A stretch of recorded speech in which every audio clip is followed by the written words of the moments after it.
Welcome to Something More with Chris Boyd. Chris Boyd is a certified financial planner practitioner and senior vice president financial advisor at Wealth Enhancement Group, one of the nation's largest registered investment advisors. We call it Something More because we'd like to talk not only about those important dollar and cents issues, but also the quality of life issues that make the money matters matter. Here he is, your fulfillment facilitator, your partner in prosperity, advising clients on Cape Cod and across the country. Here's your host, J. Christopher Boyd. Welcome to the program. Thanks for being with us. I'm Chris Boyd, certified financial planner practitioner, here with Jeff Perry. We are both of the AMR team at Wealth Enhancement, and our guest is recurring guest, my brother, F. Keats Boyd. He is the third. He is principal at Boyd & Boyd, well known for estate planning. Estate planning is for financial planners an essential topic of conversation as we think about trying to look at a variety of things that our clients need to consider as they look at their tax planning, their investment planning, their insurance, and so forth. Estate planning becomes one of those really big topics and lots of nuance. Today, we're going to talk not only about some basic and important estate planning considerations, but we're also going to be bringing in some of the cutting edge, what's happening. And why don't we start, Keats? Just I know it's seminar season, right? I see you have your seminar schedule in front of you. Right. Maybe we want to mention that to anyone who's interested in just learning a little bit about estate planning. I'm reluctant to say it's the basics because you get into some really important and dynamic components of things for people to think about in their estate planning that's not very basic. Right. But it is these seminars, for people who haven't been, they're entirely educational. It is an opportunity to really get a grasp of the issues of what do I need to be thinking about? Who are the players? Who do I need to be thinking about to fill what roles? What kind of concerns that I have? We think of sometimes estate planning as the practice of who's going to get my stuff when I'm gone. It's a lot more than that. And it's really more importantly about you in the process for many of the decisions and the concerns we think about, and the structures, the tools that you can help people have to utilize to make sure that they have things working for them while they're alive the way they want, right? And for their distribution of wealth subsequently how they want. Let's tell a little bit about when these seminars and where they are. Sure. Because it's local to Cape Cod. So, this is really about how to make sure that the brand new tax law that went into effect, it was signed on July 4th, many of the features go into effect next year. You want to make sure your estate plan is properly reflecting the opportunities that this new law provides.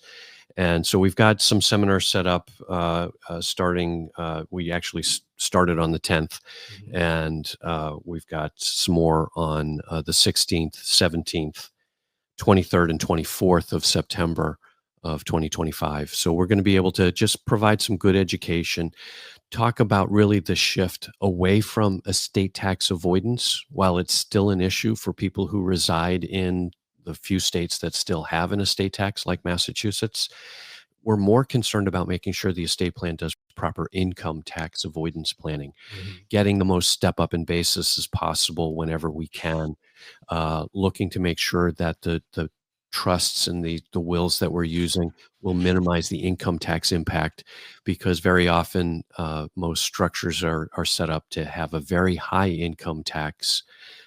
You're in the highest bracket at a very low tax rate, very low tax amount, income amount. So we want to make sure that we're low threshold of income. Suddenly you're into a very high tax bracket rate. And so what we're trying to do is restructure it so that we're looking through to the beneficiary to make sure that it's the beneficiary's tax rate we're paying, not the separate trust tax rate that can be very high. So there's a lot of things like that we'll want to make sure we're dealing with. Asset protection. What we find is most people think of estate planning as a once and done event. I go and see my lawyer once every 10 years. I maybe, Yeah. update my will or update a trust, but I don't really need to do much else. And it's really a process. You know this with financial planning. You're Ongoing. constantly updating and tweaking, revisiting the investment portfolio to make sure that Things we're change. right, Decisions are being, considered. Oh, we're thinking of buying that other house. right, right. We might relocate or Yeah. whatever, right? And many people are still thinking, oh, I just need a will. And surprisingly, that's not really the case. You really need to be doing something more. The problem with a will and traditional estate planning is, you gather up your wealth during your lifetime. And then when you pass away, you're really using an upside down funnel. You take your wealth and you're spreading it out amongst a bunch of people. Yeah. Some of it goes to the government, some of it goes to pay your debts, some of it goes to the attorneys, some of it goes to your family, some of it might go to charity. It's going off in all and these your different family has places. lots of different people. And so it's potentially. getting chopped up and smaller. So we're spreading out that wealth so it's not as effective. A good estate plan will take that funnel and turn it right side up so that we're keeping that wealth concentrated and controlling it and using tools like vehicles for family governance, a family constitution effectively to say, here's what we as a family want to have this wealth do and achieve, to borrow off the Rockefeller model rather than using other models that just let the wealth be dissipated. And so a lot of that structure is done through a revocable trust as the centerpiece of the plan, but then you supplement it with things like legacy letters. Hey, the trust gives the legal stuff, but here's the value set that I hope you'll use with my wealth. Yeah, I think that's overlooked a lot. It is. It's really and so important. that's, something that we're putting an emphasis on with our clients. And then, as I mentioned, the idea of a family constitution, some mechanism to make sure that there are rules for family governance, that as things change that we don't anticipate today, your plan can be flexible and deal with those changes. I just want to be clear. It sounds like you're saying something a little different than I've heard in the past. And that is the idea that I have wealth and I want to pass it on to my heirs, my children primarily. Right. Granted, there may be, other hands out in the process with, taxes and administrative, concerns. Right. You sound like you're saying to retain that in a single location, a trust or perhaps, or some kind of corporate entity, not to disseminate that to the different parties. I'm thinking that sounds like a recipe for conflict. Is this? That's part of so in a degree, yes, we're trying to say concentrate it and not disperse it out.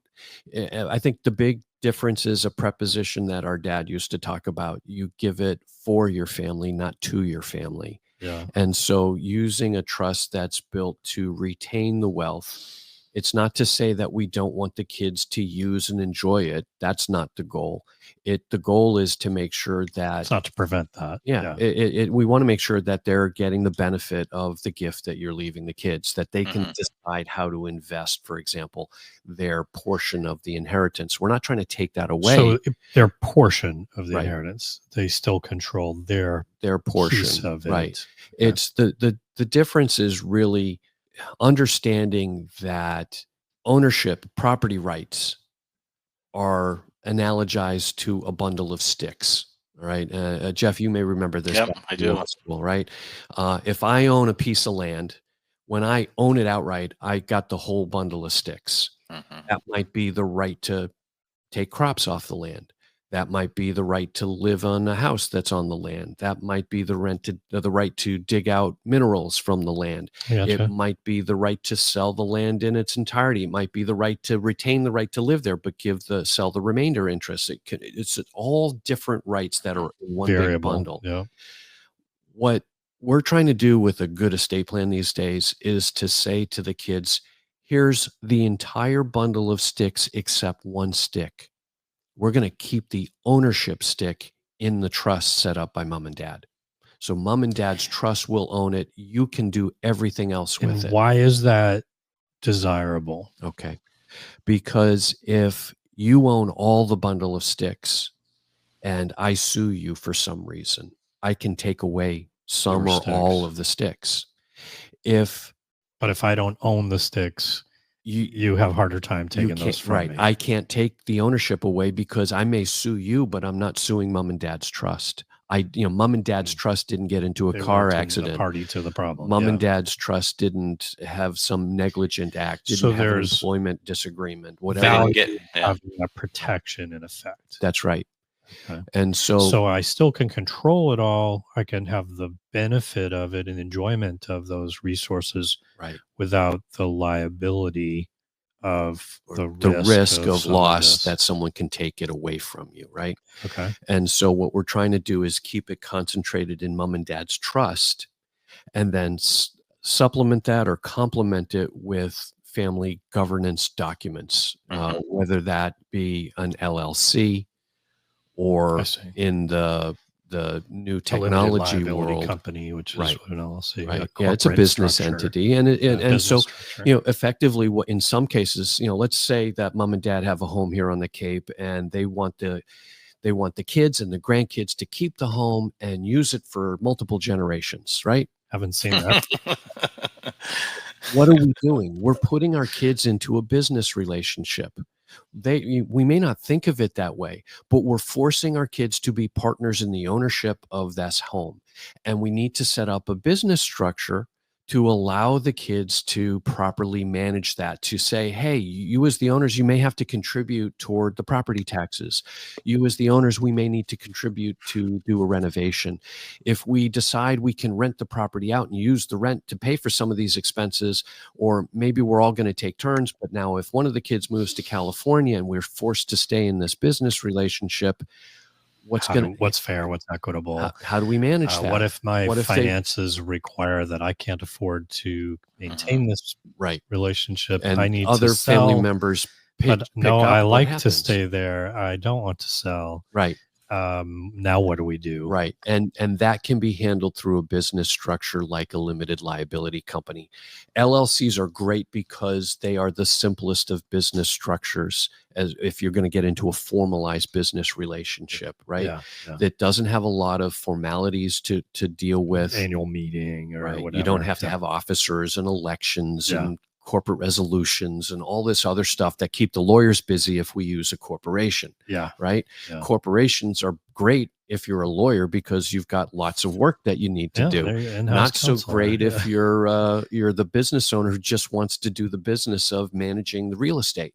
Right. Yeah. And so LLCs are a great tool for people families who are in that circumstance. It could be a useful. They're really good at whatever part their of your business is, but not great at the formalities. All right, so that's one tool. LLCs, trusts, things like that. And now with the advent of blockchain technology, there's another opportunity for family governance called a decentralized autonomous organization.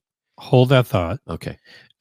Let's wrap up the mention of the more familiar type of estate planning that you'll be talking about at the seminars. Okay, yeah. And share where those are going to be or how people can register before we go on to. All right, great. So if you're interested in learning about, just general estate planning devices, wills, trusts, powers of attorney, healthcare proxies, living wills, how they all interplay with each other, how they handle incapacity care planning, how they handle passing wealth to death, how they handle taxes and asset protection. And you'll touch on things like the LLC and things like that as exactly. well.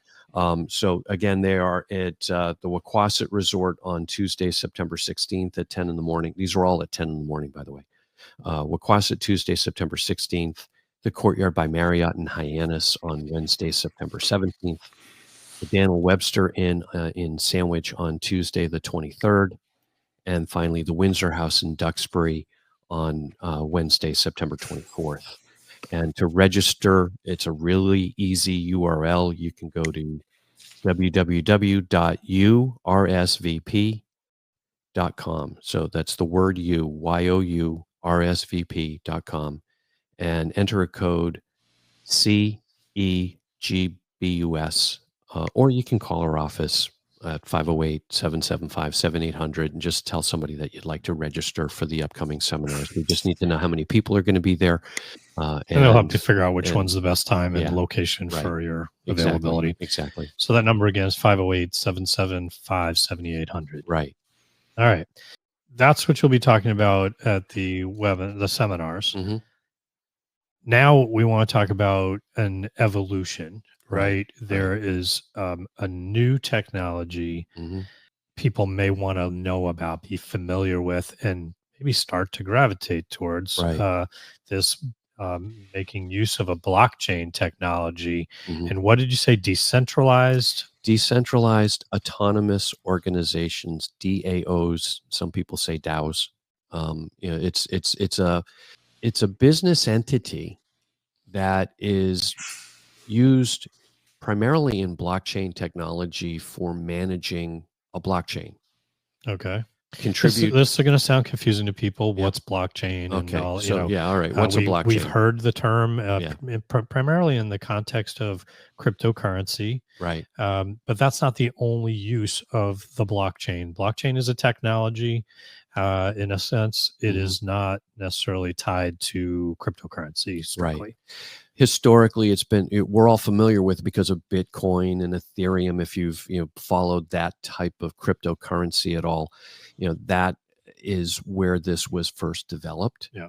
To me, it's taken a distracting side turn into NFTs, non-fungible tokens for lions and apes and silly things. Yeah. The real beauty of this technology is it is effectively a ledger that has a permanent record of transactions. Think of, a registry of deeds of sorts. Effectively, yeah. Or with stocks, the transfer agent keeps a record of who owns gets stocks. What shares, where those shares go, and who gets the dividend. Yeah. Right. Yeah. So we're keeping these kinds of records on paper. We can keep these kinds of records on a blockchain that can be anonymized. So if you're looking for privacy, there's a way to do it so that you have a number represents you, right? And that's that number is frequently referred to as a wallet. So I keep my cryptocurrency in a wallet, like I keep my dollar bills in the wallet in my back pocket, and the wallet has an identifying number that says that wallet belongs to me. Now that sounds scary. If I were to have my estate plan somehow anonymized in the sense of this wallet, because people get concerned. I've heard stories about wallets being lost, right? And in the case of cryptocurrency, the access to their wealth that's tied to that cryptocurrency, inaccessible. Right. Is this something that is typically expected? The idea, not the loss of that, but the idea of anonymizing one's wealth that is essentially tied to the blockchain?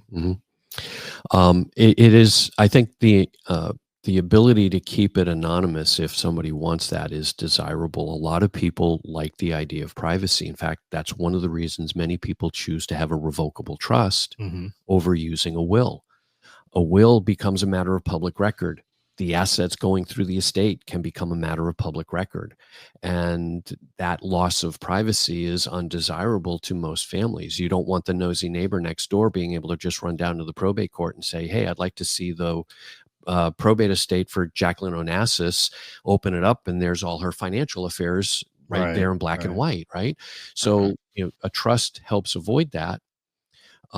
We can use blockchain technology to do the same kind of a thing, to keep things private, to say, hey, I have a desire to give my stuff to this person or that person, and I don't need anybody else to know who's getting it. Now, that doesn't eliminate the need to file estate tax returns and disclose information to government entities when we're required to. It simply means that it's not necessarily going to be a matter of public record, and it's something that we can structure in a way that maintains family privacy. No doubt people might hear this and say, well, why would I want to do this? Why would I want, instead of a more traditional means of Okay, transferring good wealth question. from one generation to the next or Right. whatever. Tell about Why? the virtues of Okay. why this is So desirable. traditionally, when we use a will-based estate plan, a probate's going to last anywhere from a year to a year and a half.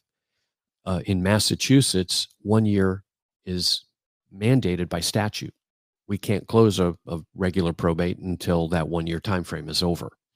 So we've baked into the cake a delay for your family to get their money.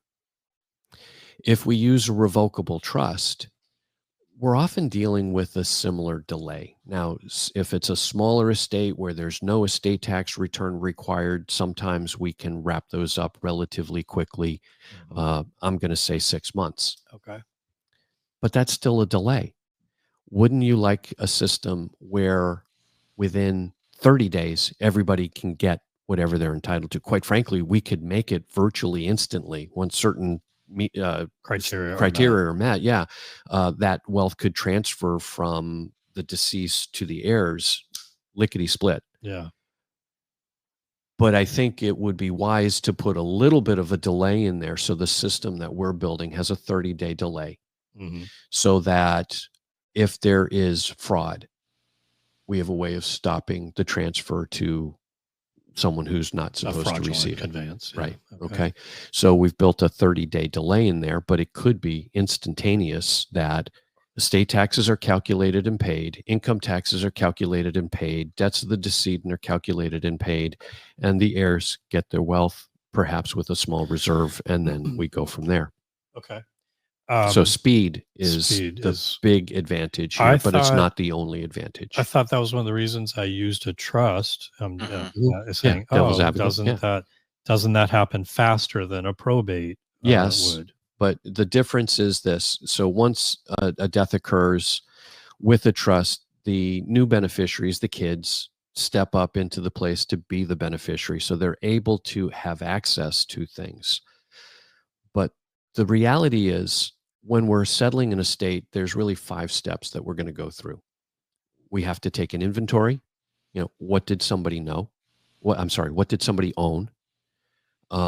With blockchain technology, that's already on record. So we don't have to do a new inventory. So we have to get if there was something that wasn't recorded as part of the blockchain, then that still remains a probate issue or some other method of passing wealth. Right. But if it's on there, it could be instant. We have to get appraisals. What was it worth? Well, there are, sometimes real estate, we have to go out and get a paid appraisal. It slows things down a little bit. That can take several weeks to get. If it's stocks, there's a process for that, but basically the day after that information is available. Yeah. So there's a number of steps that need to be taken. So slow it down. Inventory appraise, we got to retitle, take the decedent's name off, transfer to the successor trustee, who will eventually transfer to the heirs. We have to pay taxes, income taxes, and estate taxes, and then we divide and distribute. And to get through that process, if an estate tax return is required, we're probably going to be 9 months to a year. So, even with a trust, we're not going to get through the steps until we've done all those things. And it takes time to file the estate tax return, gather the data, fill out the form. Now we're reaching a point where much of that can be done through automation and can be tied to blockchain technologies to value and distribute.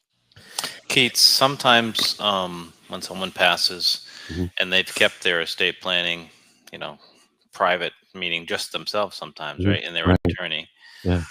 Sometimes documents aren't readily available. No one knows where they are. There's issues of, there's 2 sets of documents, or there was a new set signed, but all these things that you deal with every day. I know the blockchain, you say the blockchain is private, but would it, in this example, if this individual put it in the blockchain, would the blockchain be searchable to see? Yeah. Did Mr. Jones have an estate plan or some documents on the blockchain? There would be a couple of ways of dealing with that. So, typically documents like wills or trusts could be converted to a non-fungible token, a digital representation of the document, and that would be recorded somewhere on the blockchain so that there'd be access to it. It would be determinable. You'd probably need to know the wallet information. But Mhm. again, assuming the family has some information about the wallet, or the drafting attorney who assisted with this would have that information, then you'd be able to identify it quickly and get the NFT available to show what the plan actually was. Mhm. So that's a benefit in itself. Right, right. You talked about calculated and paid, right? Yeah. And you said things like an estate tax, whatever. Mhm. Um, Part of what was the delay in the regular current Mhm. process in a trust, for example, Mhm. is the notion of valuations. Right, What's my real estate worth? right.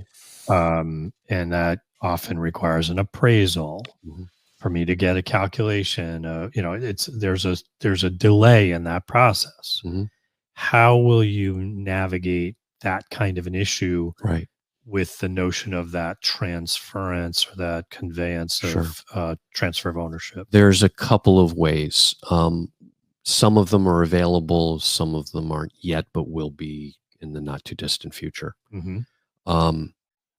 With the advent of AI, it is very possible to create an AI agent that will be able to An do appraisal. an appraisal. Yeah. You just need to go out and find the comps.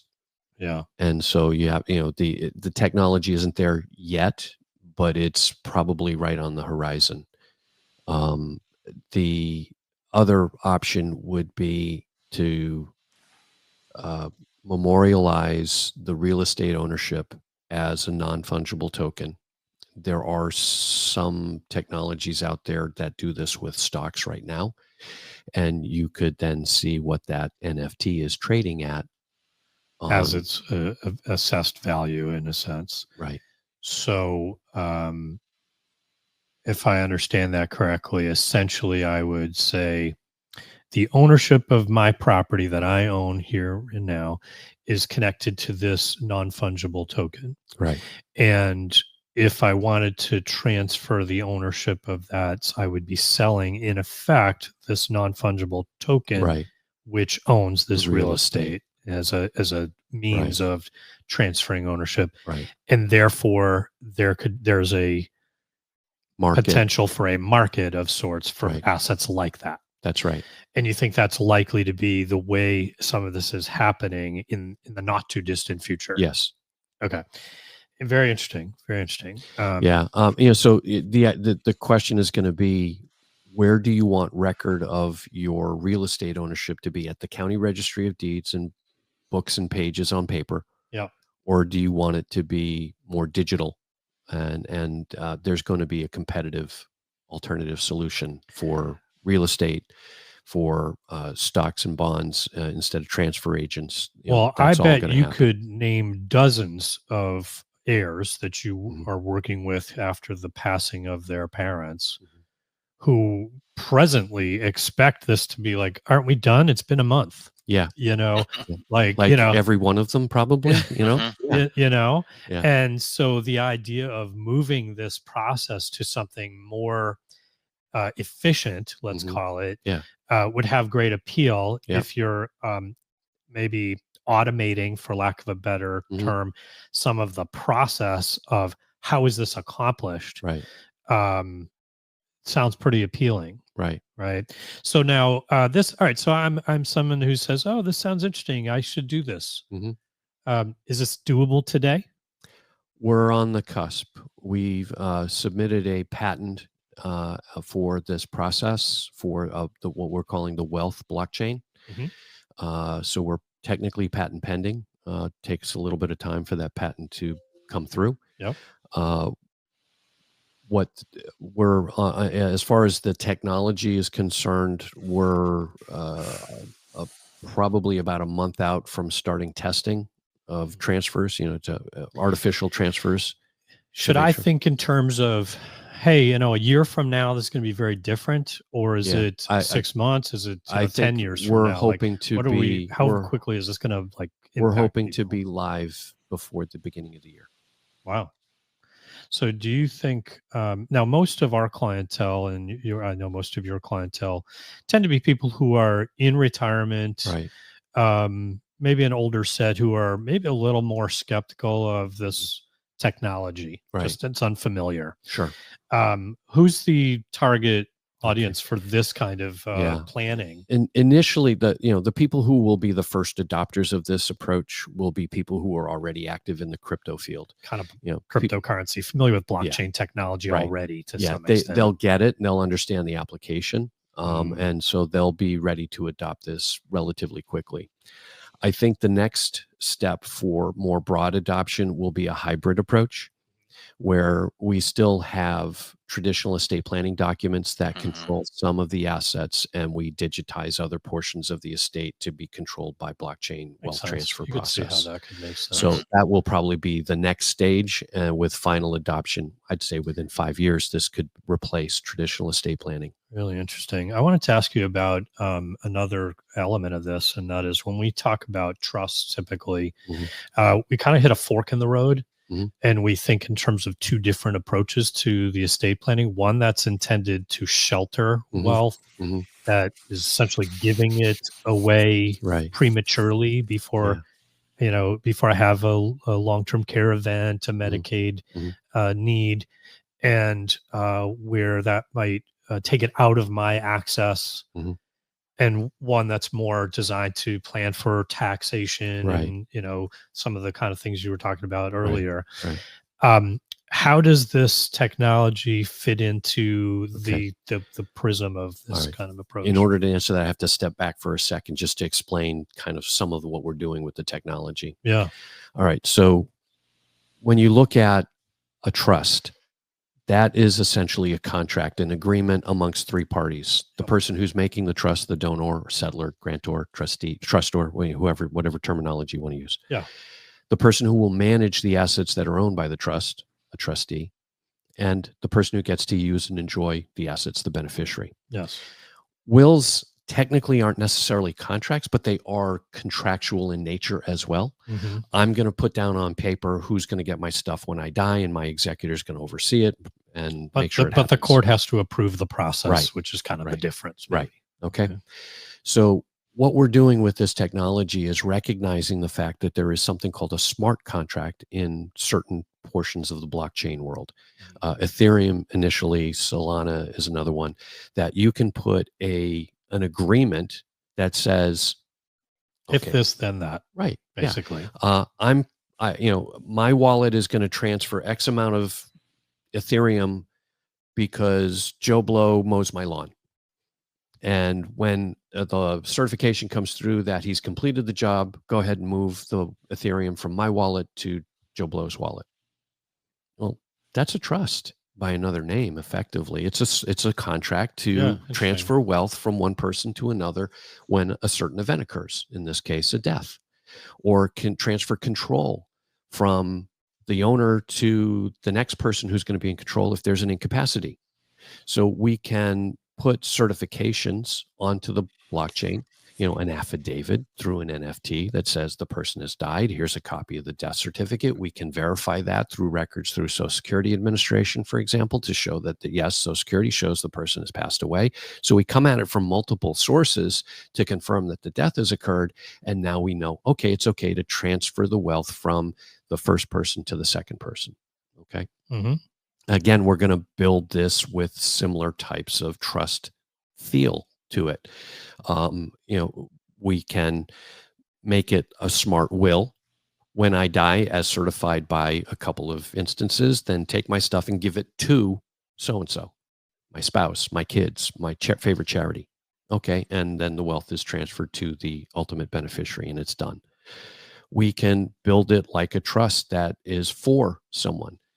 Give it to a wallet that is managed by a trustee for the benefit of the ultimate beneficiary. And the trustee will decide how to dish it out to that beneficiary based on pre-designed parameters. You can say, give them the income every month. Give them principal for health, education, maintenance, and support. Give them principal at your discretion. And again, the trustee in that situation, it'll move from the wallet of the deceased to a wallet of the trustee, who will hold it in trust for the ultimate beneficiary, much like a revocable trust does now, but it happens automatically because it's on this blockchain technology. It is possible to let the smart contract act like the trustee itself, to actually dish things out, make decisions, as to when to distribute on certain parameters that are predefined and challenge, recorded on the blockchain. What if we haven't thought of something? Right. And that's where there are safety nets that you can put in. I mentioned a decentralized autonomous organization a few moments ago.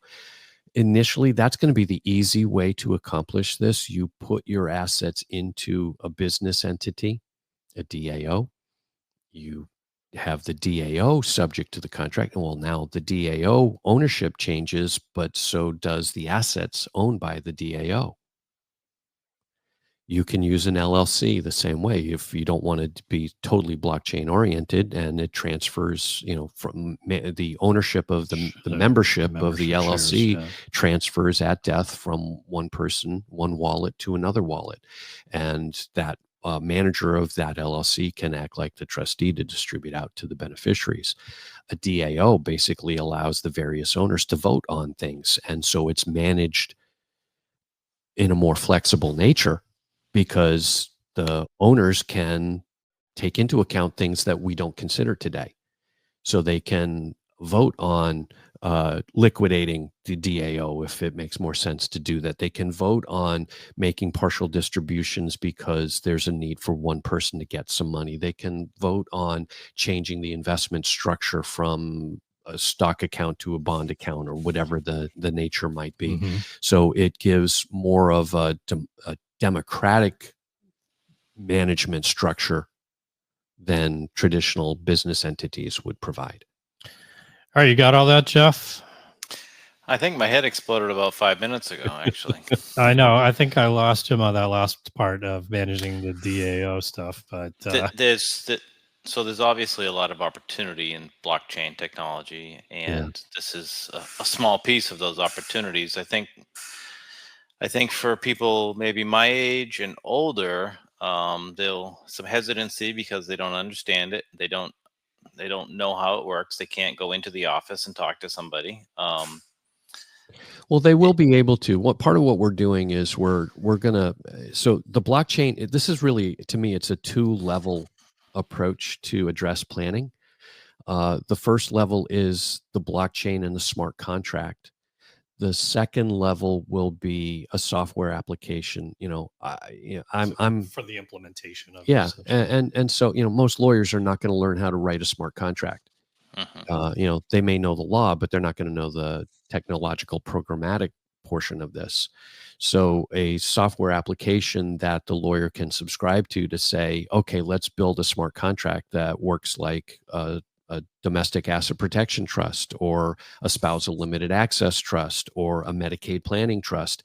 They'll be predefined. Okay. That goes back to my prior question, I think, too. So it's going to come down to the programming that a legal expert might select, right, as the mechanism to use to provide the instructions that are placed into the smart contract. Right. And most lawyers right now, when they're doing estate planning, they use software to build the trust. Mm-hmm. Well, so what we're doing is we're changing it to be software to build a smart contract rather than software to build a trust, but the smart contract replaces the trust. But it's in many ways going to do a lot of the same kinds of things. It's going to act in a similar. Right. It's just moving it from paper, if you will, to digital, and then the application of the decision making is more efficient and rapid. Right. Interesting stuff. So with every advance comes bad actors looking to take advantage of technology and try to figure out how to monetize in a bad way. There's been some articles about the increases in technology regarding quantum computing and whether or not the ability of quantum computing will be able to threaten the blockchain Right. and destroy that privacy or security of it. How would you respond to someone who's concerned about? Yeah, it's we have to be realistic. There is some risk that basically what blockchain is built on is the idea that we're using cryptography to provide security. As supercomputing comes online, I think it's going to be a double-edged sword. There will be bad actors out there who will try to use supercomputing to break the code, break the cryptography, and therefore gain access to things. I think, though, realistically, the idea of the crypto technology is built on a peer-to-peer network. You have a computer that is running programs. Chris has a computer that's running programs. I have a computer that's running programs. There's 1,000 of these computers, or thousands of them all over the world, running and trying to break the code and solve a problem to say, yes, we all agree this is the answer. And when one bad actor comes in and says, hey, I've got a different answer, they're going to get boxed out because they've got the different answer. So that's part of it. But I think, too, the idea of supercomputing is going to give us an opportunity to develop the cryptography to a higher level of security. And so I think both of these are sides that will provide adequate protection and comfort to everybody, that eventually, once we do have supercomputers online, we're going to be able to go to a much, much higher level of security in blockchain technology than we currently have. So just as there might be, if we're just looking at it relative to today, that supercomputing capability might be able to undermine some of that cryptography.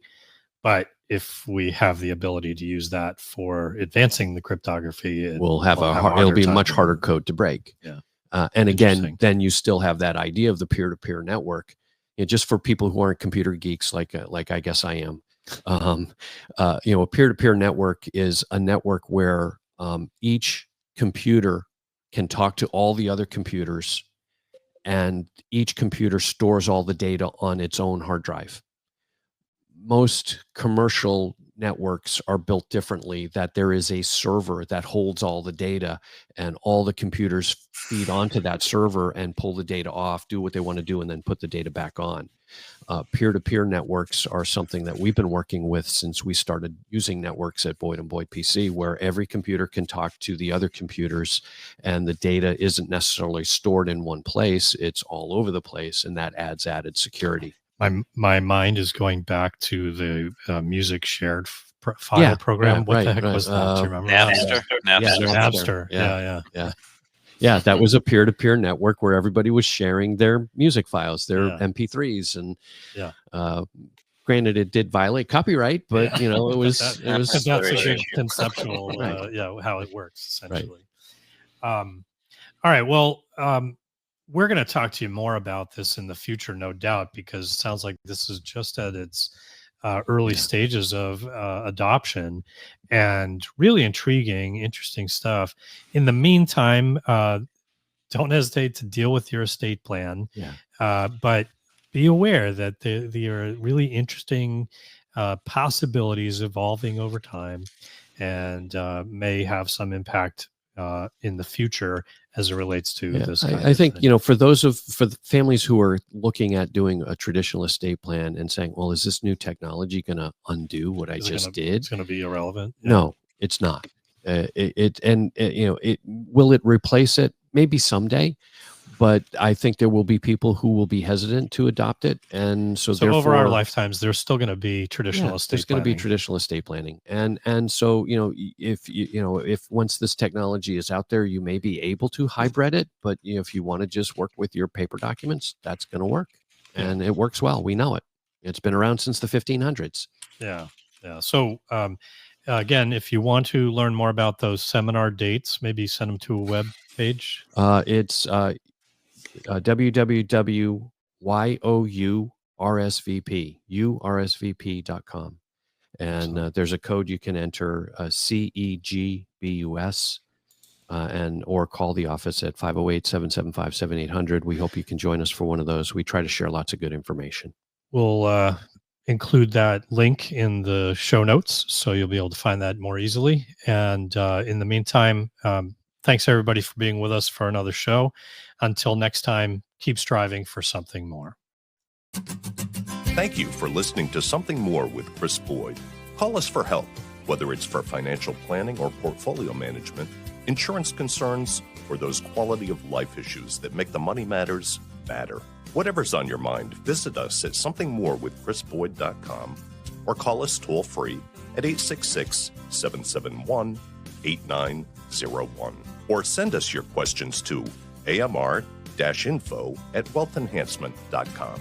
You're listening to Something More with Chris Boyd Financial Talk Show. Wealth Enhancement Advisory Services and J. Christopher Boyd provide investment advice on an individual basis to clients only. Proper advice depends on a complete analysis of all facts and circumstances. The information given on this program is general financial comments and cannot be relied upon as pertaining to your specific situation. Wealth Enhancement Group cannot guarantee that using the information from this show will generate profits or ensure freedom from loss. Listeners should consult their own financial advisors or conduct their own due diligence before making any financial decisions.